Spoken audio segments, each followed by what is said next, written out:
এই জীবন শেষ নয়, আর একটা জীবন আসবে। সেই জীবনের নাম কি? পরকাল। সেই জীবনের নাম কি? পরকাল। সেই পরকালে আমাদের উঠতে হবে নাকি হবে না? ডিসি সাহেব, এসপি সাহেব, মন্ত্রী সাহেব, প্রেসিডেন্ট সাহেব, যে সাহেব হন, আল্লাহর কাছে জবাবদিহি করতে হবে, হবে না? মিছিলের মধ্যে নেমে যেসব ম্যাজিস্ট্রেটরা অর্ডার দেন অহেতুক মানুষদেরকে পিটাবার জন্য, আপনি জানেন কে অপরাধী, সেই অপরাধীকে ধরেন না, নিরপরাধ লোকগুলিকে ধরে ধরে জেলখানায় পৌঁছায় দেন চাকরি বাঁচাবার জন্য। মনে রাখবেন, আল্লাহ আছেন, আল্লাহ আছেন না? আল্লাহ আছেন না? তুমি সরকারের হুকুম মেনে সরকারি দলের লোক ছেড়ে দিয়া নিরপরাধ লোক ধরে জেলে নিয়ে পিটাও, মনে রাখবা আল্লাহ তোমাকে তোমার চাকরি খুয়াইয়া তোমার ছেলে মেয়েকে খয়রাতি ভিক্ষুক বানায় দেবে। নিরপরাধ লোকের গায়ে হাত দিও না।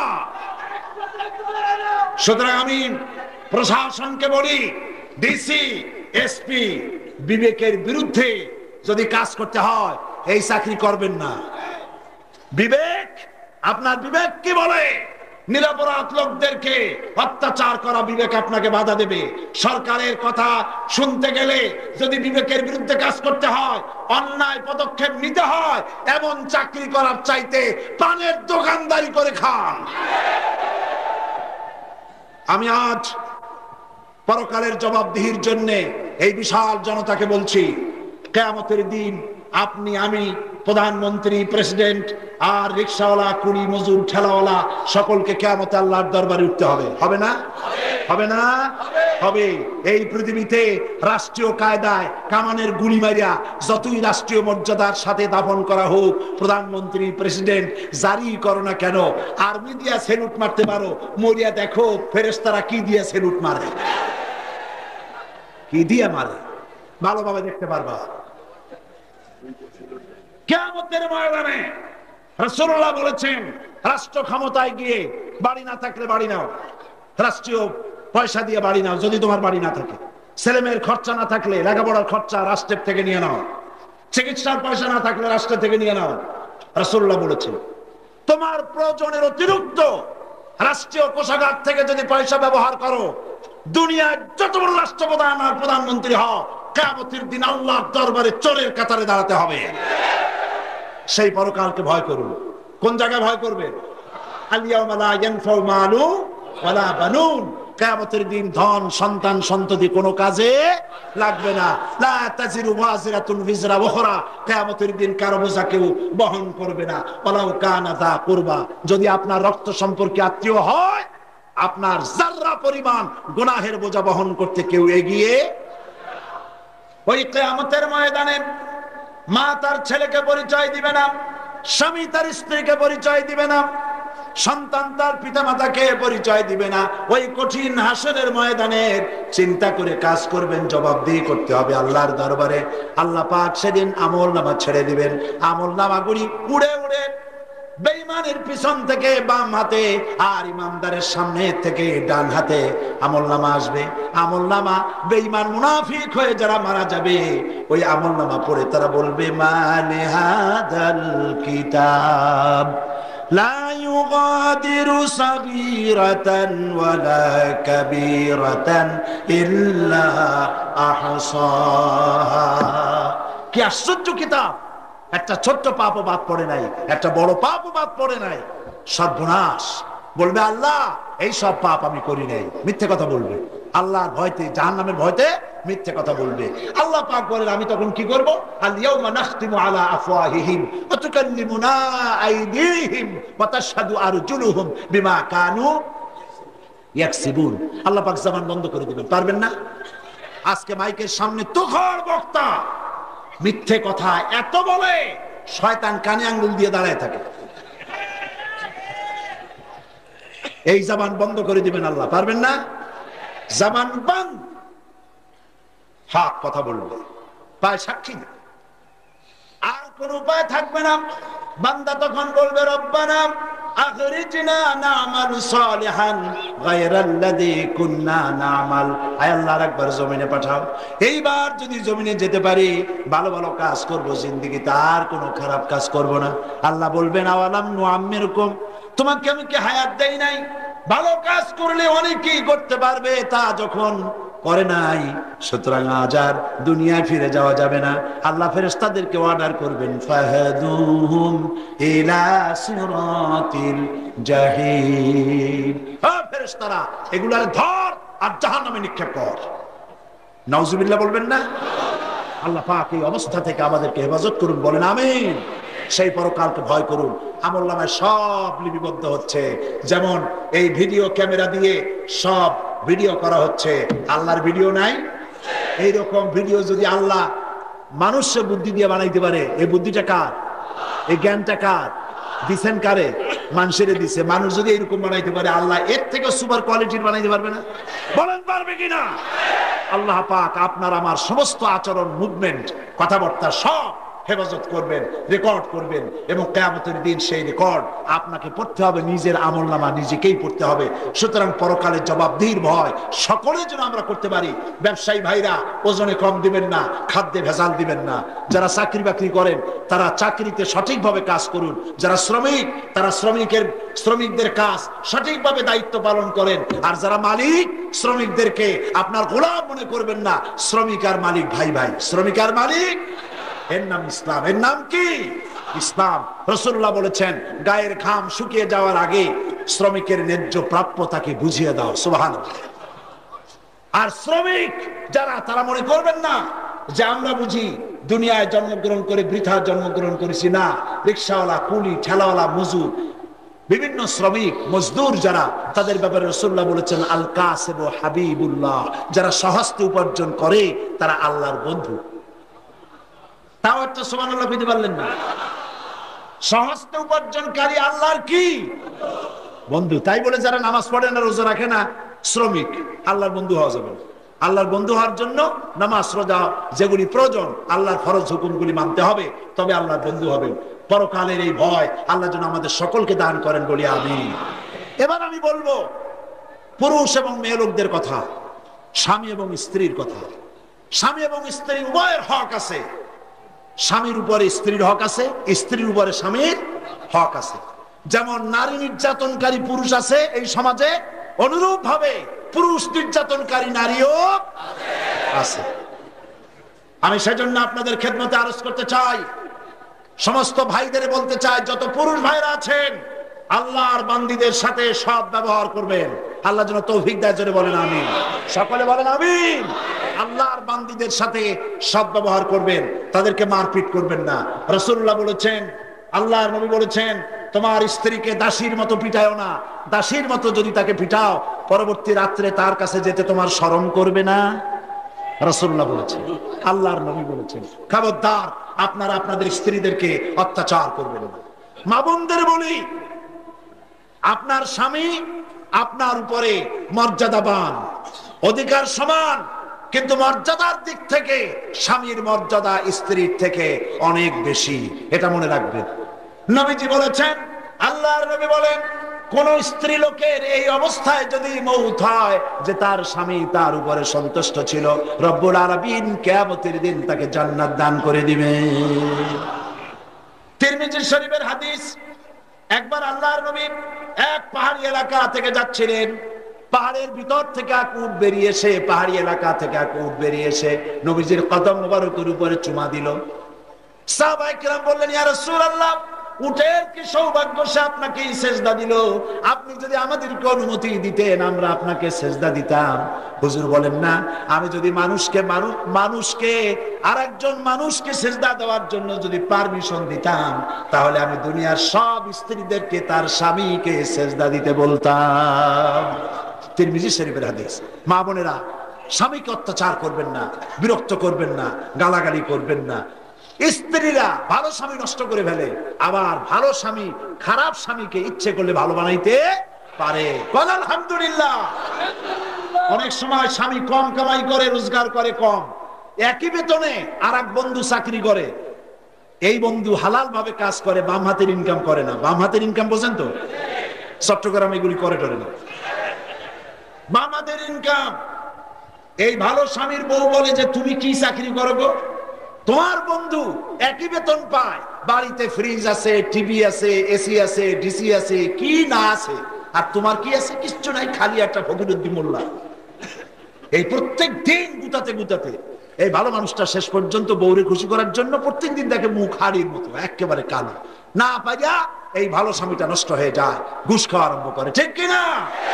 মা বোনেরা, আপনার স্বামীকে ভালো রাখুন। অন্যায় পথে বেতন যদি পায় হালাল ভাবে 5,000 টাকা, আর যদি অন্যায় ভাবে 25,000 টাকাও মাসে কামাই করে, বরকত হবে না। রুজি এক জিনিস, বরকত আলাদা জিনিস।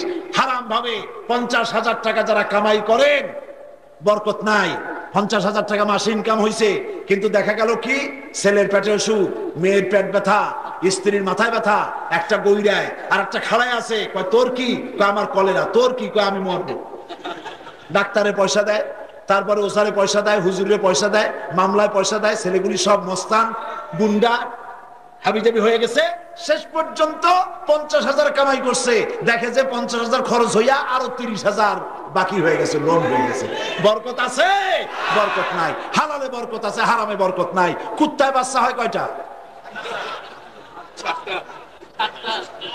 আর অন্য জায়গার কথা না বলেন, সিডামের কথাই না। চট্টগ্রামে কুত্তায় বাচ্চা হয় কয়টা? ওই সব জায়গায় একই অবস্থা।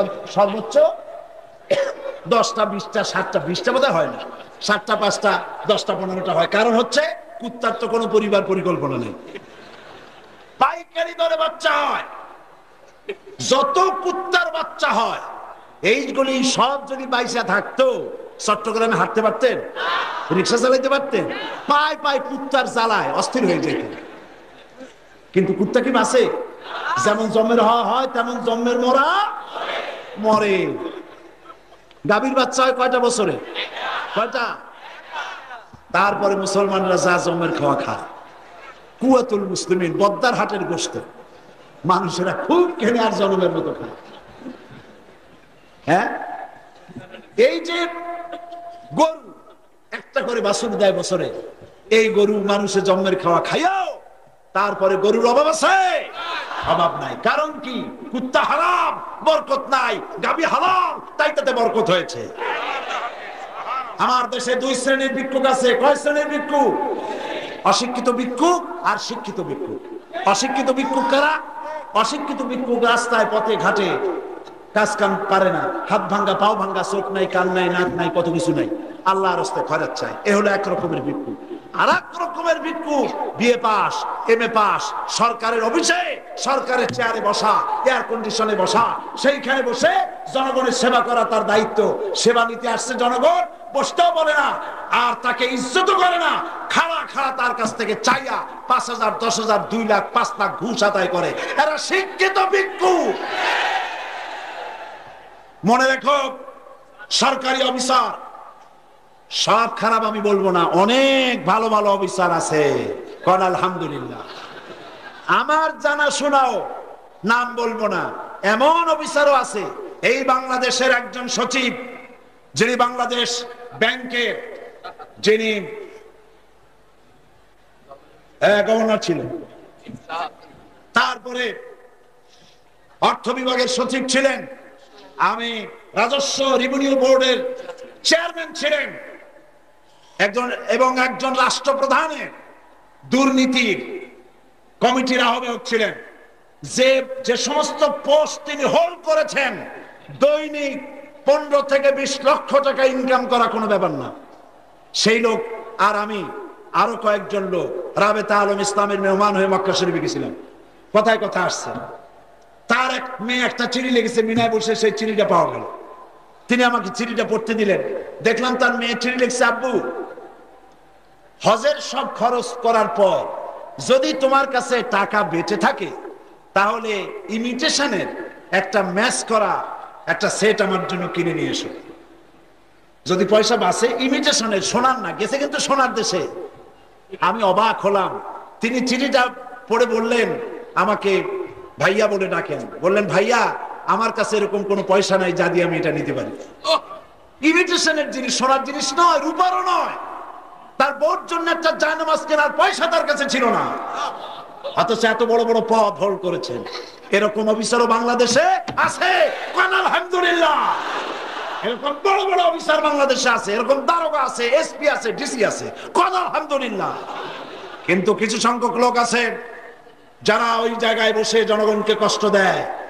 যারা টাকা আপনারা দেয়, ঘুষের টাকা দেওয়ার সময় একটু হাসে, সেই হাসিটা খুব কষ্টে হাসি, তৃপ্তির হাসি না।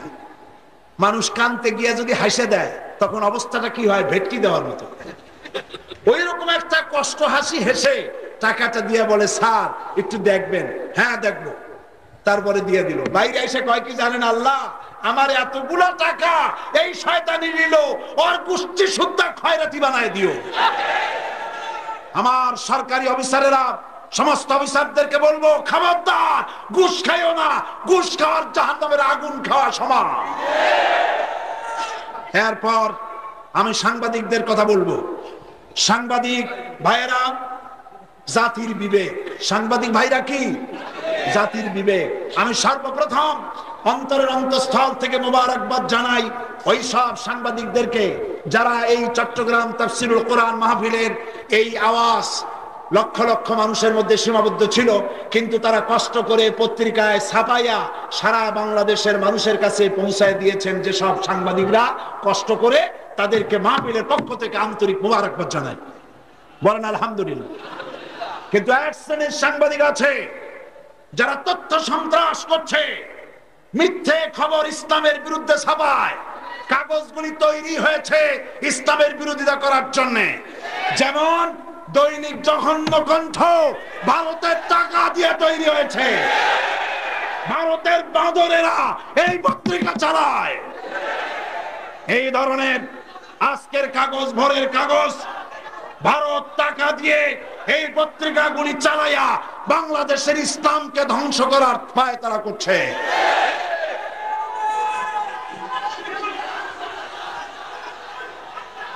মুসলমান ভাইরা, তথ্য সন্ত্রাসে এরা আলেমদের বিরুদ্ধে প্রত্যেক দিন এদের পত্রিকায় আলেমদের বিরুদ্ধে কিছু না কিছু আছে, আছে কিনা? মসজিদের বিরুদ্ধে থাকবে, আলেমের বিরুদ্ধে থাকবে, পীরেদের বিরুদ্ধে থাকবে, মুসলমানদের বিরুদ্ধে থাকবে, কোরআনের বিরুদ্ধে থাকবে। প্রত্যেক দিন তাদের কাজই হচ্ছে ইসলামের বিরোধিতা করা। এই তথ্য সন্ত্রাসে আপনারা বিশ্বাস করবেন না। ইসলামী আন্দোলনের নেতাদের কাছে যাতে লোক না আসে, সেই জন্য কি চেষ্টাই না তারা করে, চেষ্টা করে না? লন্ডনে আমি কি বক্তৃতা করেছি, সেই বক্তৃতা মিথ্যে করে পত্রিকায় ছেপে একটা রাজনৈতিক ষড়যন্ত্রের শিকারে আমাকে পরিণত তারা করেছিল। চেষ্টা করেছিল যাতে করে আমার মাহফিলে ঘৃণা করে লোক না আসে। আজকে সেই সব সাংবাদিকরা যদি এখানে আসতেন তাহলে কি হইতো? আল্লাহ তাদের জন্য আমি হেদায়েতের দোয়া করি, আল্লাহ তাদের হেদায়েত নসিব করুন। জনগণকে কোরআনের মাহফিল থেকে বিচ্ছিন্ন করতে পারবে না, বরং তোমরাই জনগণ থেকে বিচ্ছিন্ন হয়ে যাবে। আমি সব সাংবাদিক এবং পত্রিকার মালিকদের বলি, এইখান থেকে বড় বড় পত্রিকা বাইর হয় না, আমি নাম নেব না, এত বড় মাহফিল জীবনে চোখে দেখেছো তোমরা? এখানে 5 জন 10 জন লোক আসে নাচতে, পত্রিকার প্রথম পৃষ্ঠা জায়গা হয়ে যায়।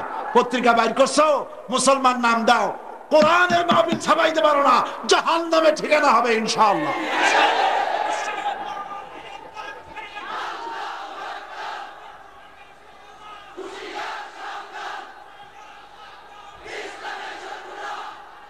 আজ শিক্ষকদের দায়িত্ব রয়েছে, শিক্ষক বৃন্দ তাদের ছাত্রদেরকে আল্লাহর দ্বীনের উপরে তৈরি করবেন।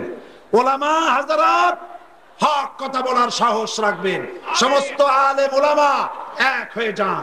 চাকরি আপনারে বাঁচাবে না, ইমামতি আপনাকে বাঁচাবে না, আপনাকে বাঁচাবে রিজিকের মালিককে। রিজিকের মালিককে হক কথা বলতে শিখুন। আওলাদ রাসূল আজকে যে বক্তৃতা করেছেন, আমার কলিজা ঠান্ডা হয়ে গিয়েছে। এর নাম আওলাদ রাসূল, এর নাম আওলাদ রাসূল। চাকরির পরোয়া করে না, চাকরি তার জুতার ধুলার সমান। হক কথা বলতে হবে। হক কথা যারা বলে না তারা শয়তান, বোবা শয়তান, শয়তান নাখলাস, তারা বোবা শয়তান। তারা কি? দেখুন আওলাদের রাসূল নাম ধরে আমাদের দেশে ভারত থেকেও কিছু লোক আসে, তাও আওলাদের রাসূল, আর আমাদের সামনেও আওলাদের রাসূল।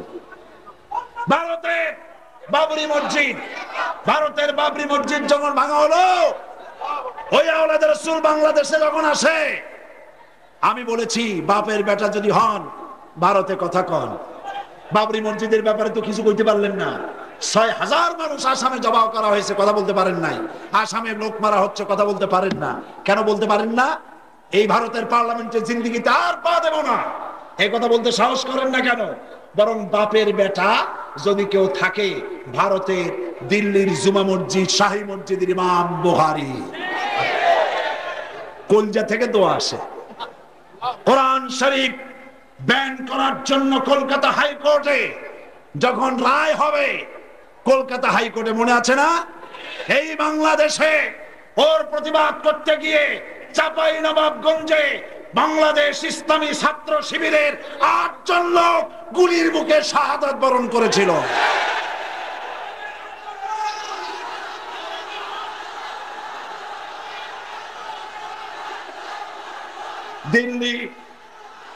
দিল্লি জুমা মসজিদে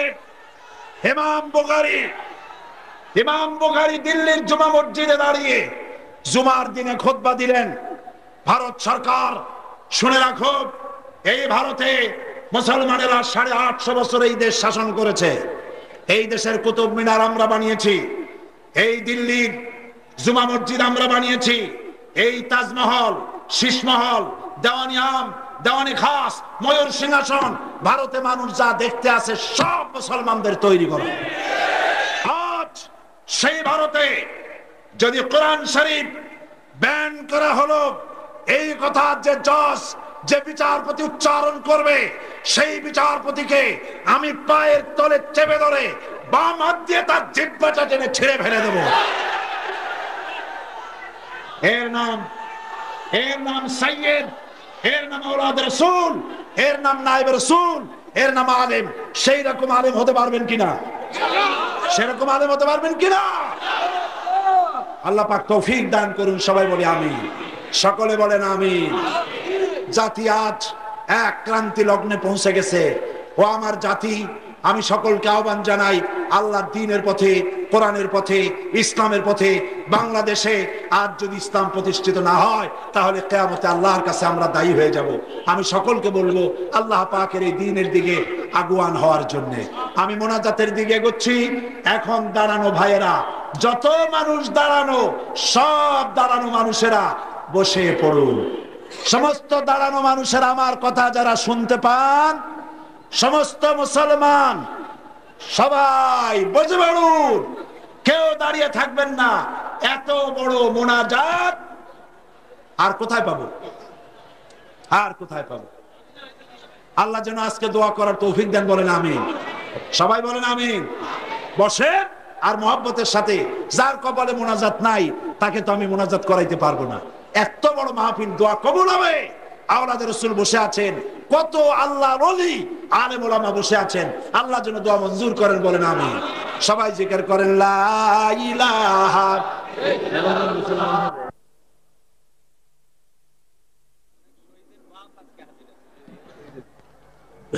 আলহামদুলিল্লাহ, আমরা কিছুক্ষণের মধ্যেই, রাত খুব বেশি হয়নি, কিছুক্ষণের মধ্যেই আমরা মোনাজাতের দিকে এগোচ্ছি। আপনারা এতক্ষণ ধরে 5 দিন ধরে আমরা কোরআনের কথা আল্লাহ পাক আমাদের শোনাচ্ছেন, জাতিসত্তাকে টিকায় রাখার কথা, ইমানের কথা, স্বাধীনতার কথা, সার্বভৌমত্বের কথা, জাহান্নাম থেকে বাঁচার কথা, জান্নাতে যাওয়ার কথা আল্লাহ আমাদেরকে শোনাচ্ছেন। আমরা বলি আলহামদুলিল্লাহ, আমরা বলি আলহামদুলিল্লাহ। আপনারা ইসলামী ছাত্র শিবিরের যেসব তরুণ যুবক শাহাদাত বরণ করেছে, দোয়া করুন আল্লাহ যেন তাদেরকে জান্নাতুল ফেরদাউস নসিব করে নেন। সঙ্গে সঙ্গে মা বোনদেরকে বলবো, আপনারা আপনাদের মেয়েদেরকে ইসলামী পথে পরিচালিত করার জন্য ইসলামী ছাত্রী সংস্থা নামে একটি সংগঠন আছে, যারা কলেজ, স্কুলে, হাই স্কুলে যারা ইসলামী আন্দোলন করে যাচ্ছে, আপনারা আপনাদের মেয়েদেরকে ইসলামী ছাত্রী সংস্থায় তাদের সাথে জড়িত হয়ে কাজ করার জন্য অনুপ্রাণিত করবেন। এবং তাদের একটি ম্যাগাজিন আছে যেটার নাম সুবহে সাদিক, মহিলাদের প্যান্ডেলে পাওয়া যায়। আপনারা মহিলারা সেগুলি খরিদ করে তার থেকে ইসলামী জীবন বিধান সম্পর্কে জানতে পারবেন। আর এই মাহফিলে গতকাল আমি বলেছি, এখানে যে বই মেলা বসেছে, ইসলামী বই মেলা, বাংলাদেশে এত বড় বই মেলা, ইসলামের বই মেলা কোথাও হয় না। জোরে বলবেন না আলহামদুলিল্লাহ? আরো জোরে বলেন আলহামদুলিল্লাহ। যত লোক এসেছেন ধীরে সুস্থে যেমনে পারেন যাওয়ার সময় 2 টাকা 5 টাকার বই থেকে শুরু করে 500 টাকার বই হাতে করে কিনে নিয়ে যাবেন। আল্লাহ যেন তৌফিক দিয়ে দেন। কোরআনের মাহফিল হলো, আর কোরআনের মাস সামনে। কোরআন নাজিলের মাস কোনটা বলেন? কোরআন নাজিলের মাস কোনটা? তা আমরা নিয়ত করতে পারি না যে আল্লাহ, কোরআন তো অনেকেই বোঝেন না, কোরআন বোঝেন না সেই সব লোকেরা বেশি না? কোরআন বোঝার জন্য আমরা কি এই শপথ নিতে পারি যে আল্লাহ এই রমজান মোবারক থেকেই শুরু করব 30 পারা কোরআন শরীফ বুঝতে যতদিন লাগে তুমি আমাদেরকে তৌফিক দান করো। জোরে কোন আমিন। এজন্য উপমহাদেশের শ্রেষ্ঠ তাফসীর তাফহিমুল কোরআন এখানে পাওয়া যাচ্ছে, আর ফি জিলালিল কোরআনও পাওয়া যাচ্ছে। তারা অত্যন্ত কম পয়সায় হাদিয়া নিয়ে আপনাদেরকে ফি জিলালিল কোরআন এবং তাফহিমুল কোরআন আপনাদেরকে দিবে, আপনারা নেবেন। এবং আজকে ভিড়ের কারণে যারা নিতে পারবেন না, আগামী কাল বেলা 2টা পর্যন্ত সমস্ত বুক স্টল খোলা থাকবে, যাতে করে আপনারা সকলেই কোরআন শরীফের তাফসীর, ইসলামী সাহিত্য কিনতে পারেন। জোরে কোন আলহামদুলিল্লাহ। এই বই যত এসেছে ঢাকা থেকে, কেউ যেন বই ফেরত না দেয়। আপনারা সকলে বই কিনবেন, ইসলামের বই, কোরআন শরীফের তাফসীর, হাদিস শরীফ, ইসলামী সাহিত্য, সবাইকে আল্লাহ কেনার তৌফিক দিন। জোরে কোন আমিন। এরপরে ইসলামী সমাজ কল্যাণ পরিষদের সম্মানিত সভাপতি মাওলানা শামসুদ্দিন সাহেব আপনাদের সামনে বলেছেন, এই বিশাল প্যান্ডেল, মাইকিং, লাইটিং, পানি, উজুর ব্যবস্থা ইত্যাদি, পোস্টার, হ্যান্ডবিল ইত্যাদি করতে গিয়ে প্রচন্ড খরচ তাদের হয়েছে। 21 লক্ষ টাকা বাজেট, মাত্র 7 লাখ টাকা আসছে। তাহলে 1/3 আসছে, 2/3 বাকি। আমি আজকে আপনাদের কাছে আশা করব আপনারা প্রাণ খুলে ইসলামী সমাজ কল্যাণ পরিষদকে সাহায্য করবেন। আল্লাহ যেন তৌফিক দান করেন, বলেন আমিন। মাইকের যারা ব্যবস্থা করেছেন আর বিদ্যুতের যারা ব্যবস্থা করেছেন তাদের জন্য দোয়া। হ্যাঁ, আমার মনে আছে, দোয়া তো করবই। আজকে তো শুধু দোয়াই হবে ইনশাআল্লাহ, বলেন ইনশাআল্লাহ। আপনারা এই কাজটা করবেন। আর সবশেষে আমি জানতে পারলাম জননেতা জনাব শাহজাহান চৌধুরী সাহেব আমাকে স্লিপ দিলেন। মাদ্রাসা বন্ধের যে কথা আমি আপনাদের শোনাচ্ছি, আমি তো চট্টগ্রামের তথ্য জানি না, উনি আমাকে তথ্য দিলেন সাতকানিয়া মাদ্রাসা, সাতকানিয়ায় মাদ্রাসা বন্ধ করা হয়েছে 12টি, বাঁশখালীতে 15টি, মোট 27টি মাদ্রাসা বন্ধ হয়ে আছে। আমি বীর চট্টলার এই প্যারেড ময়দান তাফসীরুল কোরআন মাহফিলের বিশাল জনসমুদ্রের মধ্য থেকে চট্টগ্রামের সম্মানিত জেলা প্রশাসকের কাছে দাবি জানাবো, একজন এই দেশের নাগরিক হিসেবে, একজন জনপ্রতিনিধি হিসেবে, জাতীয় সংসদের একজন সদস্য হিসেবে আমি ডিসি সাহেবের কাছে আবেদন করছি, নিবেদনের ভাষায় কথা বলছি, আগামী 30 তারিখের ভেতরে আপনি সাতকানিয়া মাদ্রাসা 12টি মাদ্রাসা, বাঁশখালীর 15টি মাদ্রাসা আপনি ছেড়ে দিবেন। এই মাদ্রাসাগুলি যে মঞ্জুরি বন্ধ করা হয়েছে তা আপনি ছেড়ে দেবেন। যদি ছাড়ার ব্যবস্থা 30 তারিখের মধ্যে না করা হয়, তাহলে কঠিন কর্মসূচির জন্য চট্টগ্রামবাসীকে প্রস্তুত থাকতে হবে।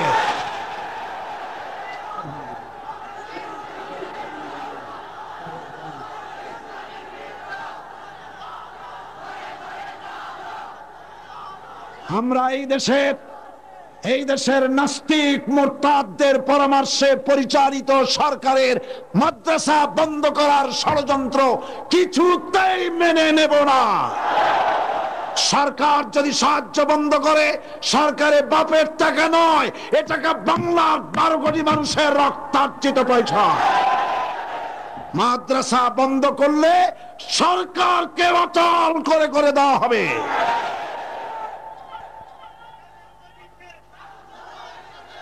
আজ আমি সরকারকে হুঁশিয়ার করে দিতে চাই, আগুন নিয়ে খেলা করবেন না, একটি মাদ্রাসা বন্ধ করবেন না, কোন আলেম ওলামা গ্রেফতার করবেন না, আল্লাহর গজব নাজিল হবে। এখন ওই 5 জন আর মহিলা প্যান্ডেলে রয়েছে 9 জন, এদের ইসলাম কবুল করানো হচ্ছে। তোমরা দাঁড়াও, কাছে কাছে কাছে, হাত দাও, হাত দাও, হাত দাও।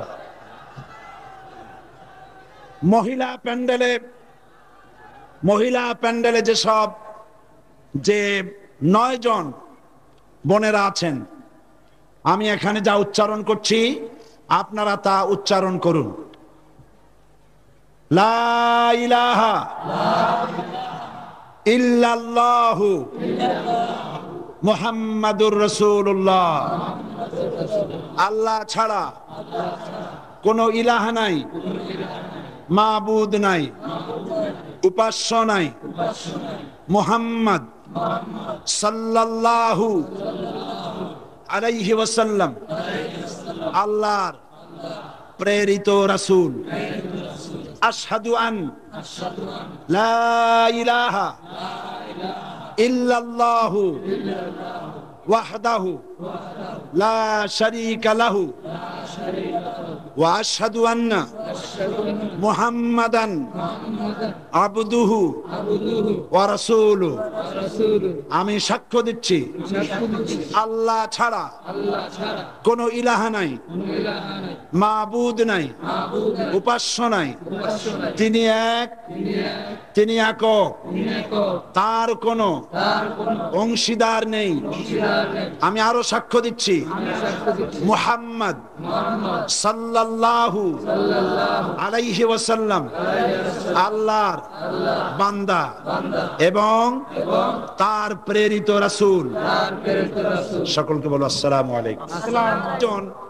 ওখানে দাঁড়াও, 9 জন রয়েছেন মহিলা প্যান্ডেলে, তারা আমাদের বোন, আর এরা হচ্ছে আমাদের তাওহীদবাদী ভাই। একটু আগেই তারা ছিল মুশরিক, এখন আমাদের তাওহীদপন্থী ভাই। আমাদের মধ্যে সকলেই আমরা গুনাহগার, কম বেশি, বাচ্চাগুলি বাদে, আর বাকি সব কম বেশি সকলেই গুনাহগার। রাসূল করিম সাল্লাল্লাহু আলাইহি সাল্লামের হাদিস অনুযায়ী এরা যখন পড়েছে, মুখে পড়েছে আর মনে মনে একে উচ্চারণ করেছে, এর সত্যতা ঘোষণা করেছে, অর্থ ব্যাখ্যা সহকারে বিশ্বাস করেছে, এখন এদের পেছনের সমস্ত গুনাহ রাশি আল্লাহ রাব্বুল আলামিন মাফ করে দিয়েছেন। আমার পাশে যারা দাঁড়ানো তারা মাসুম, এই মুহূর্তে তারা মাসুম, বেগুনাহ আল্লাহ করে দিয়েছেন। এই বিশাল লক্ষ লক্ষ জনতার পক্ষ থেকে ইসলাম কবুল করার কারণে, এই লক্ষ জনতার পক্ষ থেকে আমি তাদের বুকে আলিঙ্গন করে ইসলামে স্বাগত জানাচ্ছি।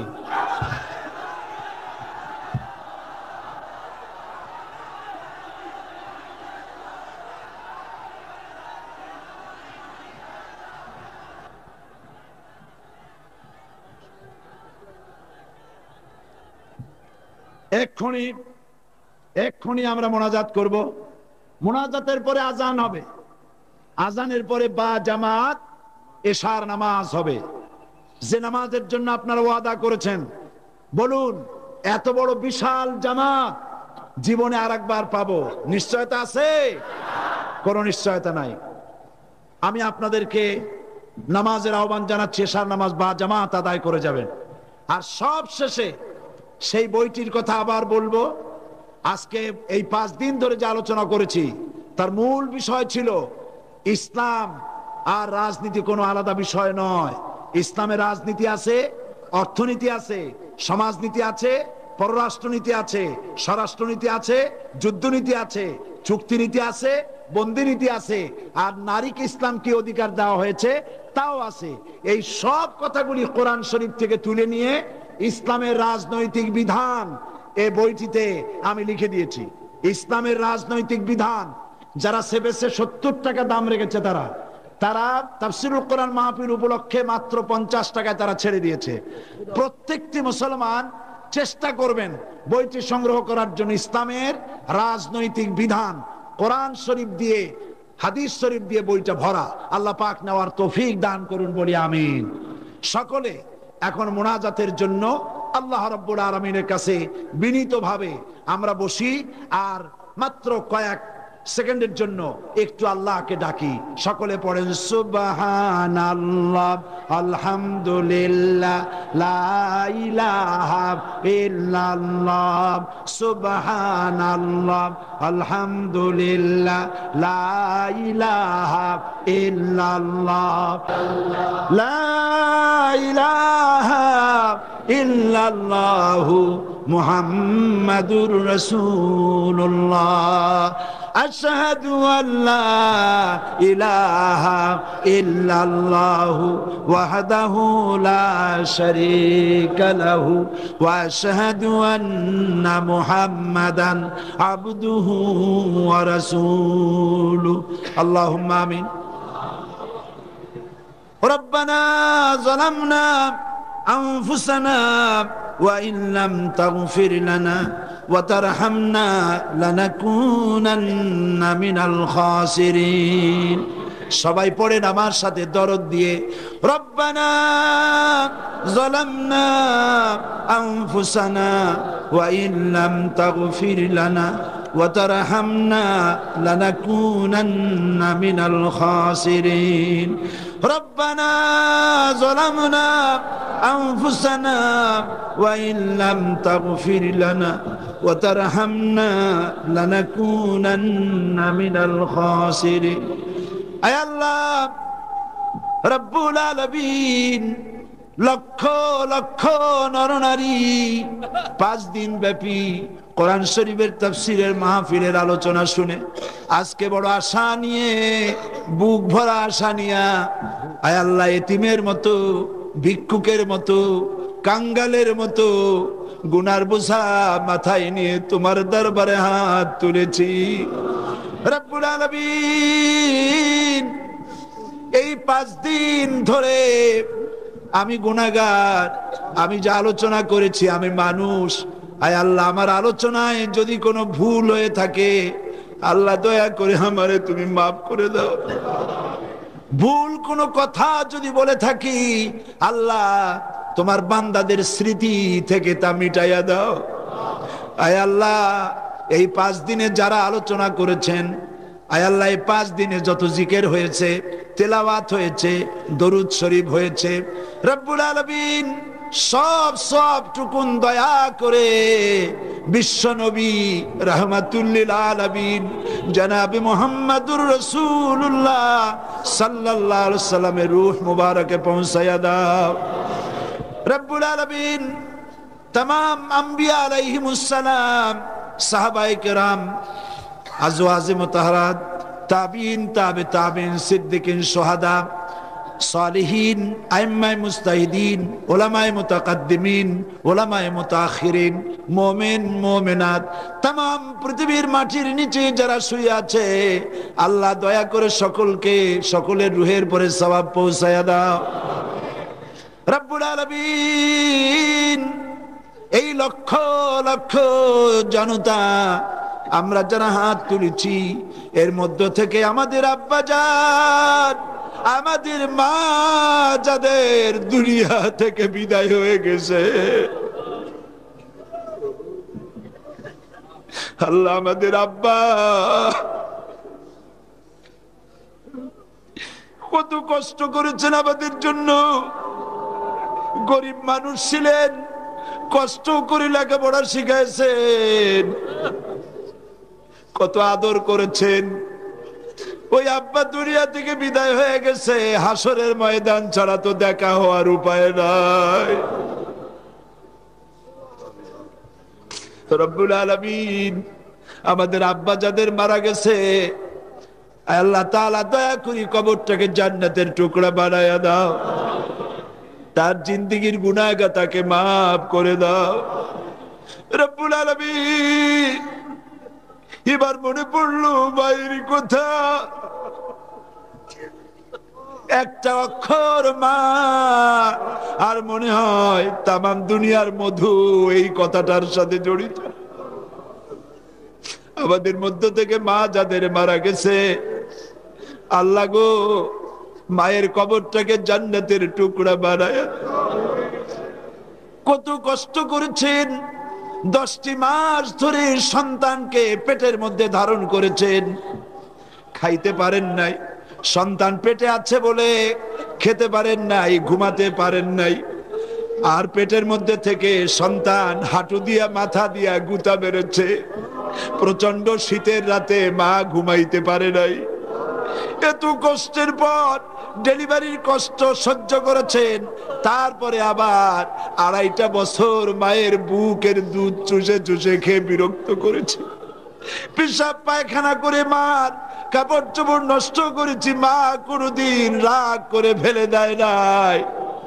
আয় আল্লাহ, ওই মা যার দুনিয়া থেকে বিদায় হয়ে গেছে, কবরটাকে জান্নাতের টুকরা বানাইয়া দাও রব্বুল আলামিন। আয় আল্লাহ তাআলা, আমাদের মা বাপ যাদের মারা গেছে তাদের উপর তোমার রহমত নাজিল করে দাও। রব্বির হামহুমা কামা রব্বায়ানি সগীরা। সবাই মহব্বতের সাথে পড়েন, রব্বির হামহুমা কামা রব্বায়ানি সগীরা। আয় আল্লাহ তাআলা, আমাদের দাদা দাদি নানা নানি আত্মীয় স্বজন পাড়া প্রতিবেশী যারা মারা গেছে প্রত্যেকের রুহের পরে সওয়াব পৌঁছায় দাও রব্বুল আলামিন। আরশে আজিম থেকে চট্টগ্রামের প্যারেড ময়দানের দিকে তাকাইয়া দেখো,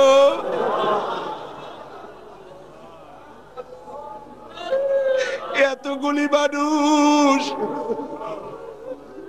দুনিয়ায় কোন মন্ত্রীর কাছে হাত উঁচা করি নাই,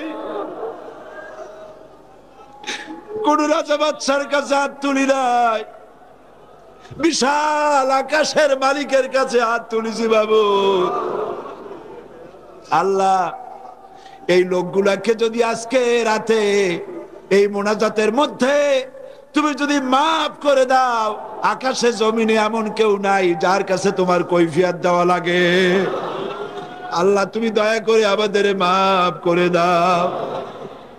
অনেক গুনাহ করেছি, যৌবন কাল থেকে শুরু করে পর্যন্ত জীবনের পিছনের দিকে যদি তাকাই, গুনাহ ছাড়া কিছু দেখতে পাই না বাবু।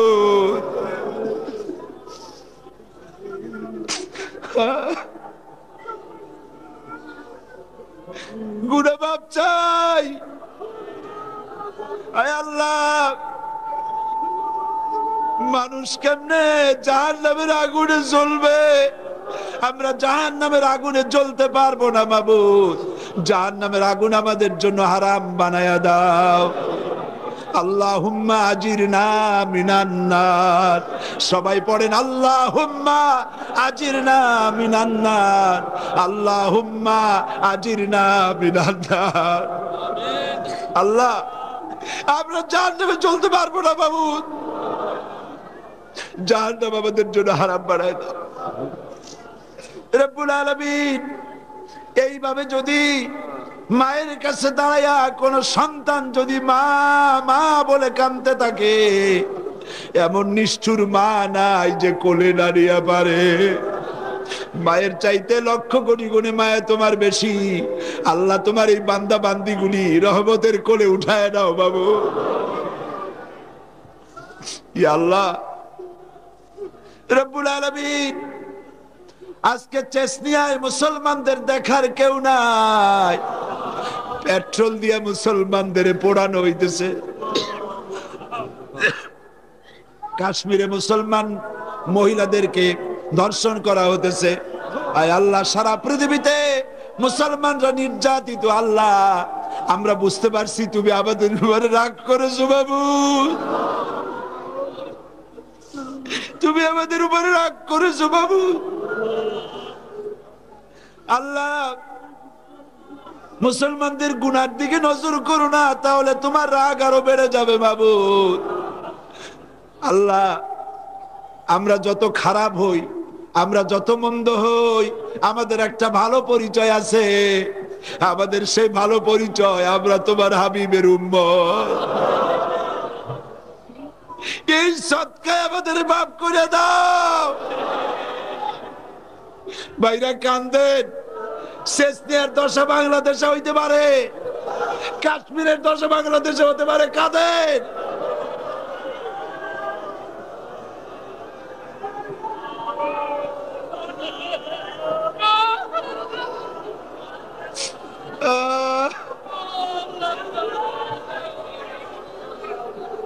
রব্বুল আলামিন এই মাহফিলে মাওলানা শামসুদ্দিন সাহেব, আয় আল্লাহ তুমি তার চোখ নিয়ে গেছো, আল্লাহ তুমি মাওলানা শামসুদ্দিনের উপরে রহমত নাজিল করো।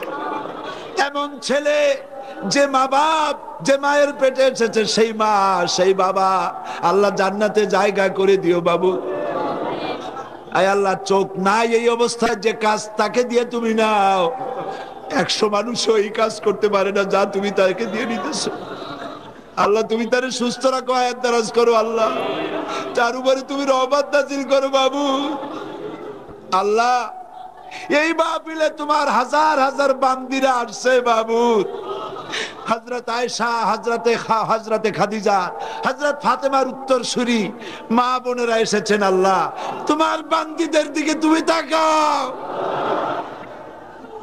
আল্লাহ তোমার বান্দিরা বিয়ে হয়েছে, অনেকে 10 বছর 15 বছর বাচ্চা হয় না, একটা মা আওয়াজ শোনার জন্য সেই বাজি কি কান্দা কান্দে বাবু। আমরা তোমার কাছে বিনীতভাবে ফরিয়াদ করি বাবু, যত মেয়ে লোক এখানে আসছে বিয়ে হয়েছে বাচ্চা হয় না, আল্লাহ বাচ্চা দিয়ে দাও। তোমার তো রহমতের ভান্ডে অভাব নাই বাবু, বাচ্চা দিয়ে দাও আল্লাহ। ওই মাকে মা আওয়াজ শোনার তৌফিক দিয়ে দাও আল্লাহ। আল্লাহ মা বোনদের রোগ ব্যাধি আছে মাফ করে দাও, মা বোনদের রোগ ব্যাধি মাফ করে দাও, স্বামী স্ত্রীর মধ্যে ভালোবাসা পয়দা করে দাও।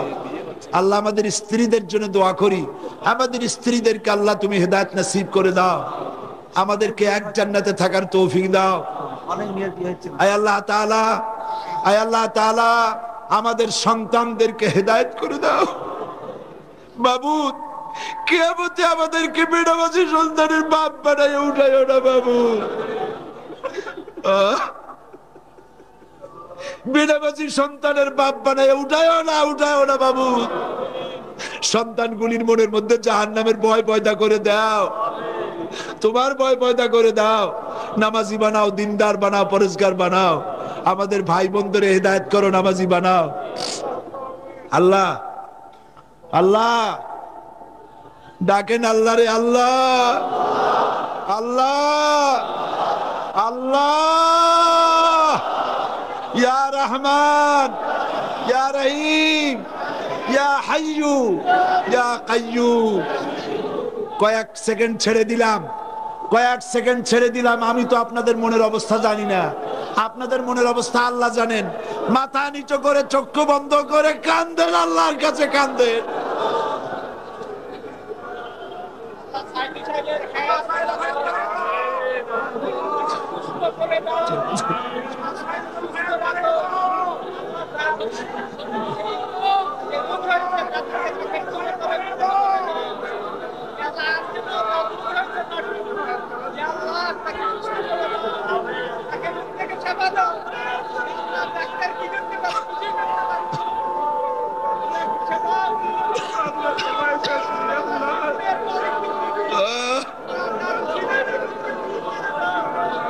আল্লাহ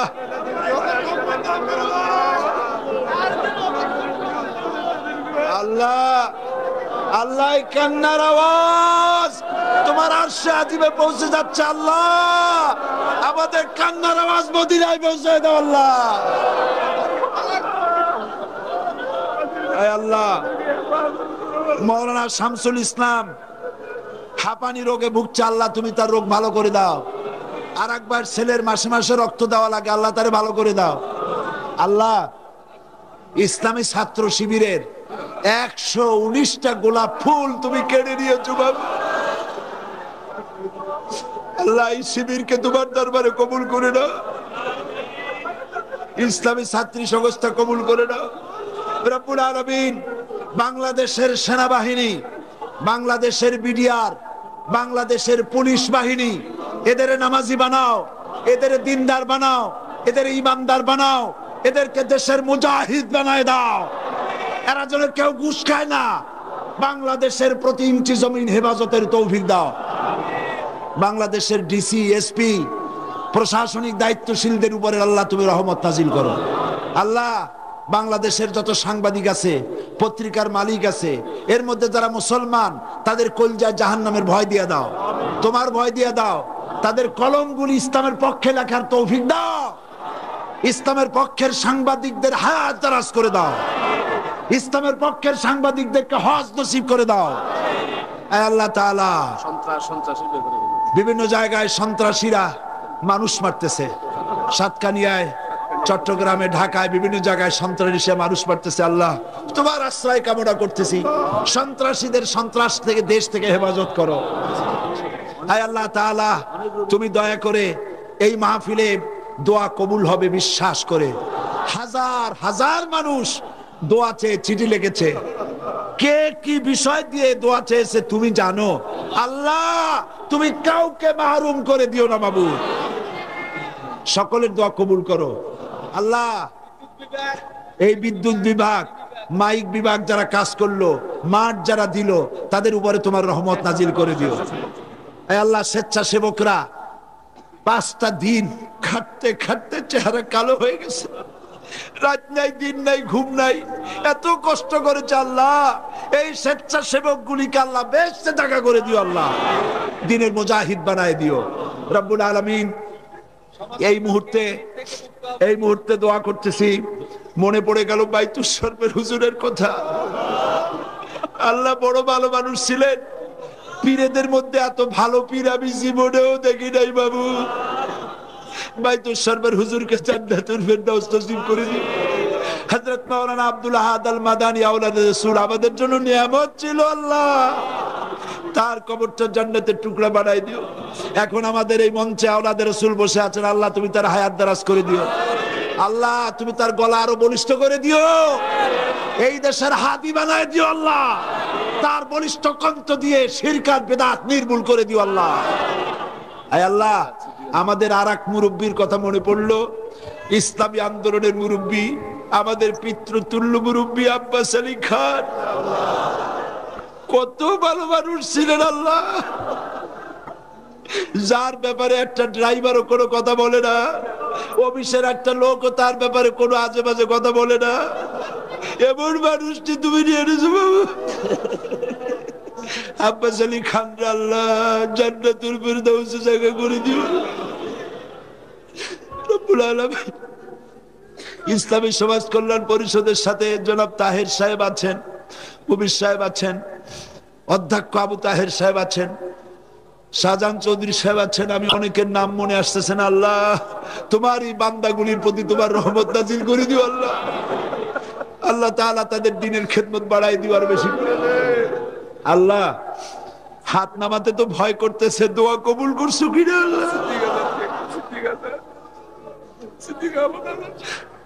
আল্লাহ, এই বিশ্বাসটা করি, তুমি বলেছো দুনিয়া আস্তাজিব লাকুম, আমারে ডাকো আমি ডাকে সাড়া দেব। আমরা ডাকলাম, এবার দায়িত্ব তোমার, তুমি দয়া করে আমাদের দোয়া কবুল করো। আল্লাহ, আল্লাহ সিদ্দিক আহমদ আজাদ সাহেবকে জান্নাতুল ফেরদাউস নসিব করো। গারাঙ্গিয়া হুজুরের রুহের পরে সওয়াব পৌঁছে দাও। আল্লাহ, বাংলাদেশের আলেম ওলামা পীর বুজুর্গদের এক বানায় দাও। নুরুল হক আরমান সাহেবের প্রতি রহম করো। আল্লাহ, আল্লাহ এইখানে বহুত বই নিয়ে আসছে, বুকস্টলে যারা কষ্ট করে বই নিয়ে আসছে, আল্লাহ বই বিক্রি করে ইসলামের প্রচার করছে, তাদের উপরে রহমত করো। আল্লাহ, আমি আমি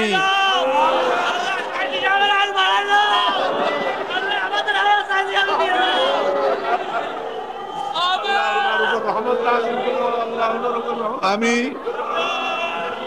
আমি আপনাদের কাছে দোয়া চাই। আমি এখন হার্টের পেশেন্ট হয়েছি, 21 বছর ডায়াবেটিসে ভুগছি। আমি আপনাদের কাছে দোয়া চাই। জীবনে তো কিছু কামাই করতে পারি নাই, কিছুই করতে পারলাম না। আমার রবের কাছে যখন হাজির হব, আমার ভয় করছে কি নিয়ে যাবো বাবুদের কাছে। এই বিশাল জনতার কাছে দাবি জানাই, যখন আপনাদের কানে খবর আসবে সাইদি নাই, আপনারা আবার গুনাহ মাফের জন্য আল্লাহকে বলবেন।